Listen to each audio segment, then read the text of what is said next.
हरीश चौधरी जी, राजेंद्र कौर भट्टल जी, नरेश दुग्गल जी, हरविंदर सिंह जी, लाल सिंह जी, रणदीप सिंह जी, ब्रह्म मोहिंद्रा जी, साधो सिंह जी, मदन लाल जी, हरदयाल सिंह जी, जगतार सिंह जी, राजेंद्र सिंह जी, हमारे कैंडिडेट धर्मवीर गांधी जी,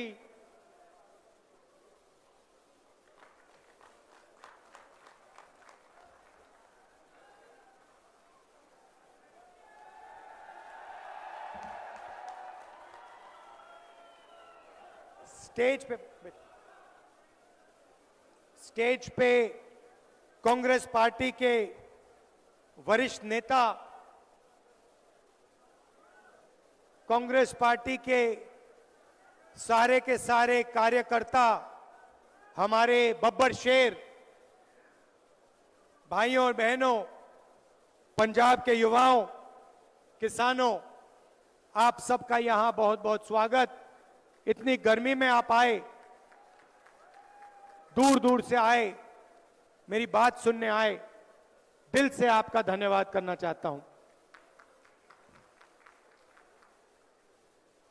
कुछ साल पहले मैं लोकसभा में धर्मवीर गांधी जी से मिला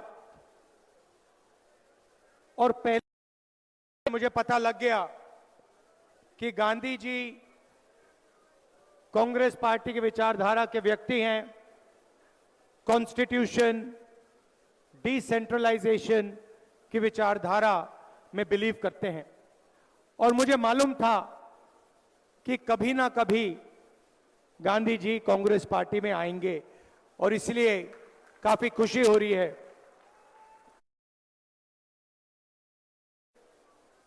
किसी के पास बैनर है, उस पे लिखा है नफरत के बाजार में मोहब्बत की दुकान। 4000 किलोमीटर चला भारत जोड़ो यात्रा में, कन्याकुमारी से कश्मीर तक, पंजाब से निकला और भारत जोड़ो यात्रा का लक्ष्य नफरत के बाजार में मोहब्बत की दुकान खोलने का था। मगर मैं ये काम 5-10 साल से कर रहा हूं। आपके जो कैंडिडेट हैं ये काम हर रोज सुबह 50 साल से ये कर रहे हैं। हर रोज गांधी जी ओपीडी चलाते हैं, गरीब पेशेंट्स की मदद करते हैं और 50 साल से ये गरीबों की मदद कर रहे हैं। मोहब्बत की दुकान खोल रखी है इन्होंने और रोज सुबह उसको ये चलाते हैं। तो एक अलग तरीके के राजनेता हैं, विचारधारा पे चलते हैं, क्लैरिटी है, ऑनेस्ट हैं। तो मैं चाहता हूं कि इनको यहां आप भारी बहुमत से इनको यहां जिताइए। भाइयों और बहनों, लड़ाई संविधान की है।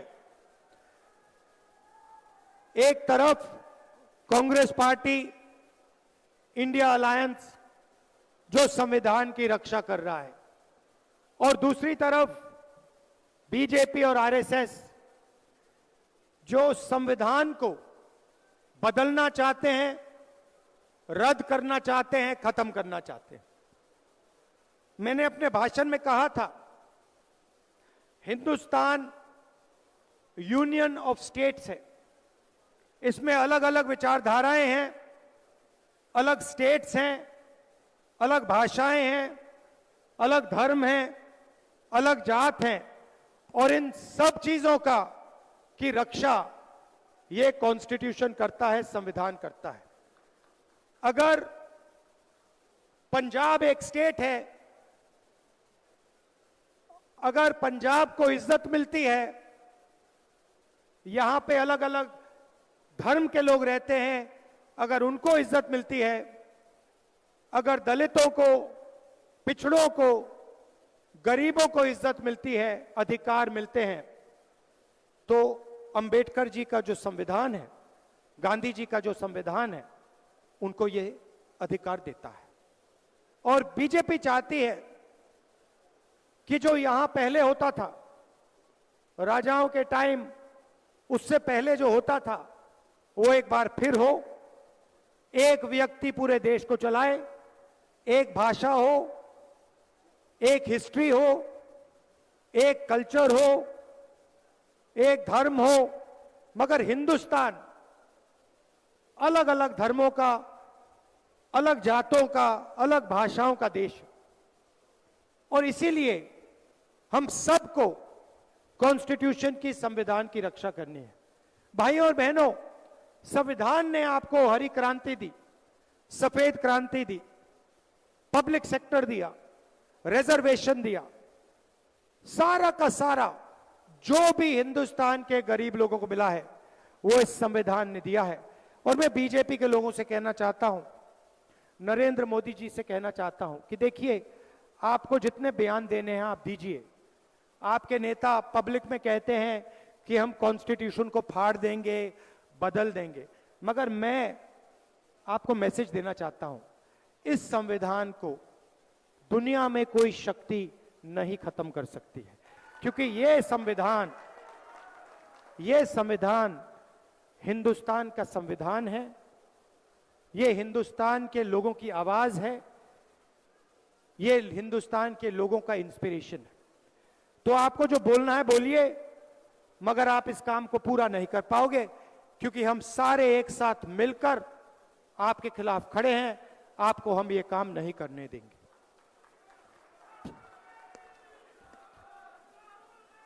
भाइयों और बहनों, किसान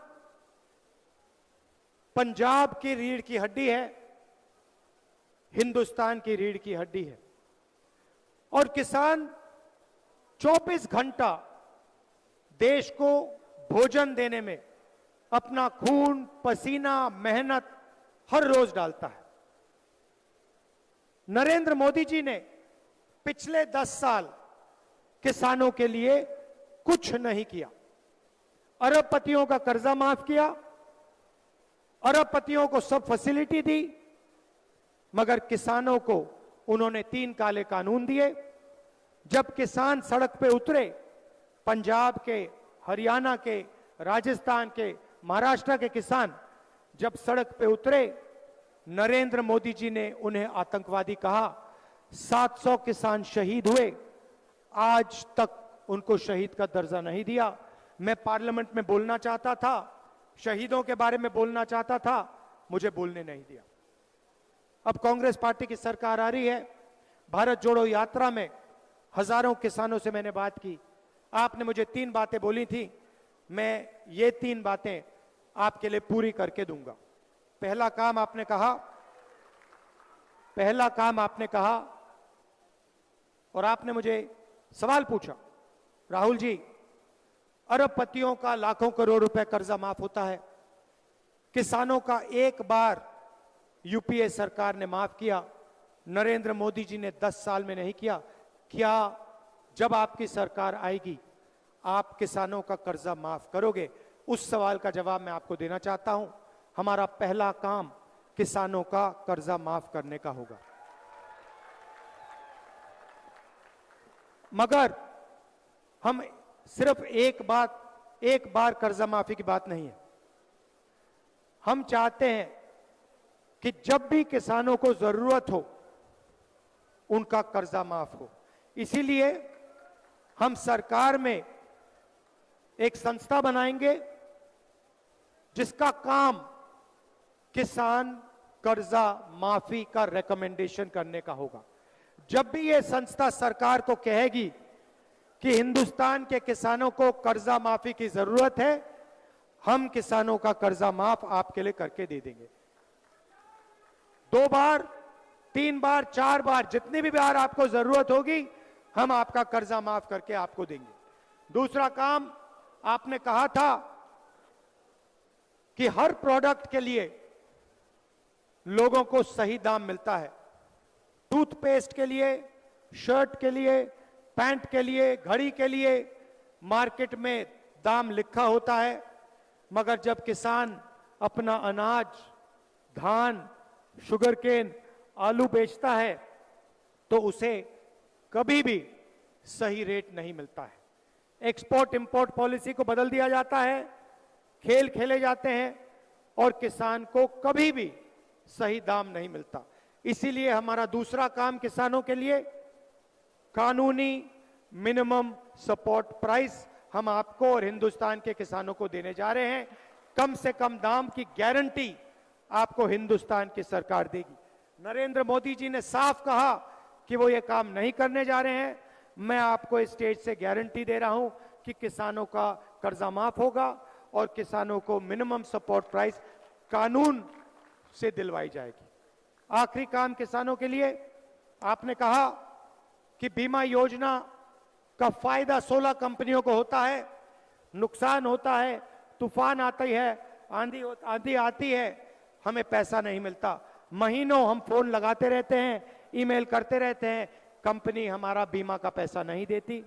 इसीलिए हम बीमा योजना को बदलेंगे, किसान फ्रेंडली बीमा योजना बनेगी, कॉर्पोरेट फ्रेंडली नहीं, किसान फ्रेंडली होगी। और हम कानून बनाएंगे 30 दिन के अंदर आपका बीमा का पैसा आपके खाते में आपको मिलेगा। सबसे क्रांतिकारी काम, भाइयों और बहनों, नरेंद्र मोदी जी ने 22 अरबपति बनाए। अदानी जी को एयरपोर्ट्स दिए, पोर्ट्स दिए, डिफेंस इंडस्ट्री दी, सोलर पावर दिया, विंड पावर दिया, पावर प्लांट्स दिए, खदान दिए, सारा का सारा एक व्यक्ति को पकड़ा दिया। पूरा हिंदुस्तान जानता है कि अमित शाह, नरेंद्र मोदी जी और अदानी जी एक दूसरे के मित्र हैं। अदानी जी की शेयर प्राइस देखिए, पता लग जाएगा। जिस दिन नरेंद्र मोदी प्रधानमंत्री बने उस दिन के बाद अदानी जी की शेयर प्राइस बढ़ती जा रही है, बढ़ती जा रही है, बढ़ती जा रही है। अब उन्होंने 22 अरबपति बनाए, हम करोड़ों लाखपति बनाने जा रहे हैं। भाइयों और बहनों, हिंदुस्तान के सबसे गरीब लोगों की लिस्ट बनेगी। पंजाब के सबसे गरीब परिवार, बाकी प्रदेशों के सबसे गरीब परिवारों की लिस्ट बनेगी। हर परिवार में से एक महिला का नाम चुना जाएगा और 5 जुलाई को करोड़ों महिलाओं के बैंक अकाउंट में इंडिया की सरकार, कांग्रेस पार्टी की सरकार महीने का 8,500 रुपए खटाखट अंदर डालेगी। प्रेस वाले कहेंगे कि देखो सरकार गरीबों की आदत बिगाड़ रही है, और मैं प्रेस वाले से कहूंगा कि आपने ये बात ज्यादा बोली तो 1 लाख रुपए नहीं, हम 2 लाख रुपए देना शुरू कर देंगे। भाइयों और बहनों, ये हमारे नहीं है, ये किसानों के नहीं है। मैंने इनको मित्र कहा, मगर ये अदानी जी के मित्र हैं, 24 घंटा उनका काम करते हैं, नरेंद्र मोदी जी का चेहरा दिखाते हैं। तो हर महिला, गरीब महिला के बैंक अकाउंट में 8,500 रुपए खटाखट साल का 1 लाख रुपया करोड़ों महिलाओं के बैंक अकाउंट में डालेंगे। आशा और आंगनवाड़ी में जो महिलाएं काम करती हैं उनकी आमदनी दुगनी होगी। और मनरेगा में आज 250 रुपए मिलते हैं, हमारी सरकार मनरेगा के मजदूरों को 400 रुपए देगी। युवाओं को कहना चाहता हूं, नरेंद्र मोदी जी ने आपको अग्निवीर योजना दी। नरेंद्र मोदी की सोच है कि 2 तरीके के शहीद होने चाहिए। एक अमीर घर का बेटा जिसे सारी की सारी फैसिलिटीज मिले, पेंशन मिले, कॉम्पनसेशन मिले, शहीद का दर्जा मिले, कैंटीन मिले। और दूसरा गरीब घर का बेटा जिसे 6 महीने की ट्रेनिंग दी जाए, कॉम्पनसेशन ना मिले, पेंशन ना मिले, शहीद का दर्जा ना मिले, कैंटीन ना मिले। ये भाइयों और बहनों हिंदुस्तान की सेना पर अपमान है। हिंदुस्तान के जवानों को नरेंद्र मोदी ने मजदूर बना दिया है। जैसे ही हमारी सरकार आएगी, हम अग्निवीर योजना को रद्द कर देंगे, कूड़ेदान में फाड़ के फेंक देंगे। हमें 2 शहीद नहीं चाहिए, 1 शहीद चाहिए। सबको पेंशन मिलनी चाहिए, सबकी मदद होनी चाहिए, सबके परिवारों की रक्षा मिलनी चाहिए और सबको शहीद का दर्जा मिलना चाहिए। इसीलिए अग्निवीर योजना को हम रद्द कर रहे हैं। यह प्रधानमंत्री की योजना है, सेना इस योजना को नहीं चाहती है, इसको हम कैंसिल कर रहे हैं। 30 लाख सरकारी नौकरियां नरेंद्र मोदी ने नहीं भरी हैं। हम हिंदुस्तान के युवाओं के लिए 30 लाख सरकारी नौकरी भरेंगे और उनको हम आपके हवाले कर देंगे।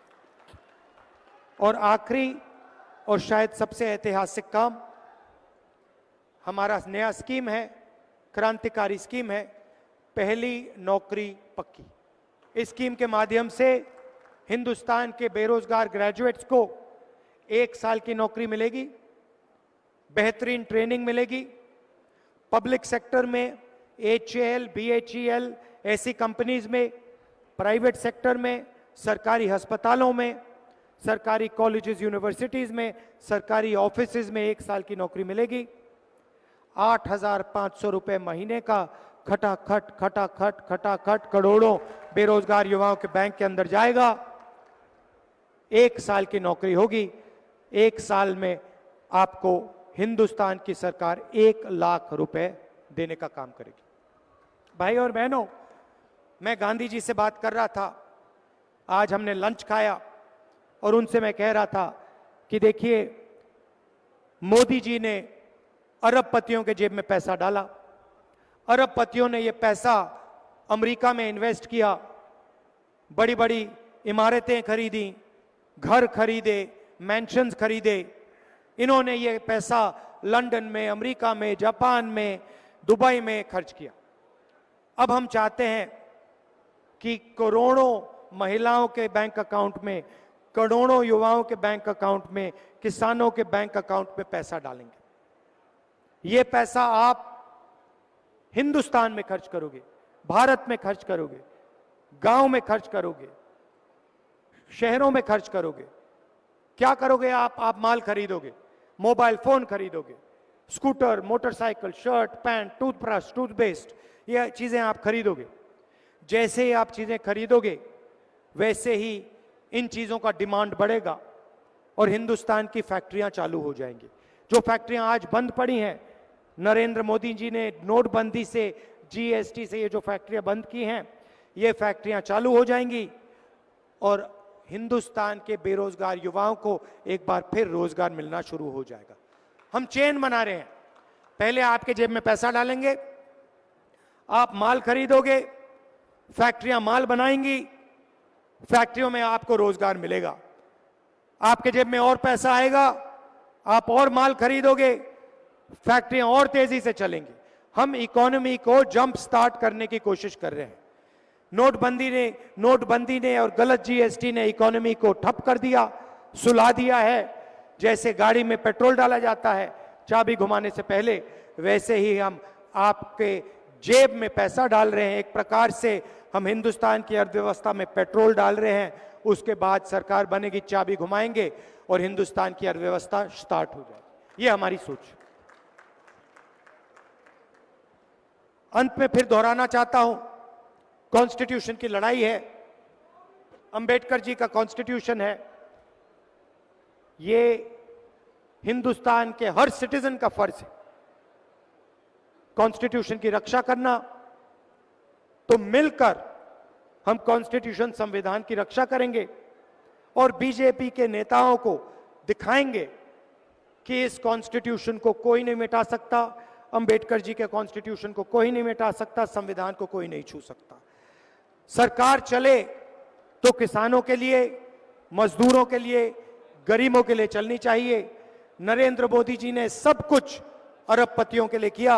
अग्निवीर भी अदानी जी की मदद करने के लिए किया, GST भी अरबपतियों के लिए किया। हमें बहुत कुछ काम करना पड़ेगा, मगर हम गरीबों की सरकार चलाएंगे, किसानों की मदद करेंगे, मजदूरों की मदद करेंगे और आपके जेब में डायरेक्ट पैसा डालने का हम काम करेंगे। अंत में गांधी जी को भारी बहुमत से जिताइए, बड़ी से बड़ी मार्जिन से जिताइए और इसको लोकसभा में भेजिए। ये आपकी आवाज लोकसभा में उठाएंगे, आपके जो मुद्दे हैं उनकी रक्षा करेंगे और गारंटी करके आप उनको यहां जिताइए। दिल से आपका धन्यवाद। एक बार फिर आप गर्मी में आए। जय हिंद, जय पंजाब। जिला कांग्रेस कमेटी पटियाला देहात और शहर से निवेदन करूंगा कि राहुल गांधी जी को सम्मानित।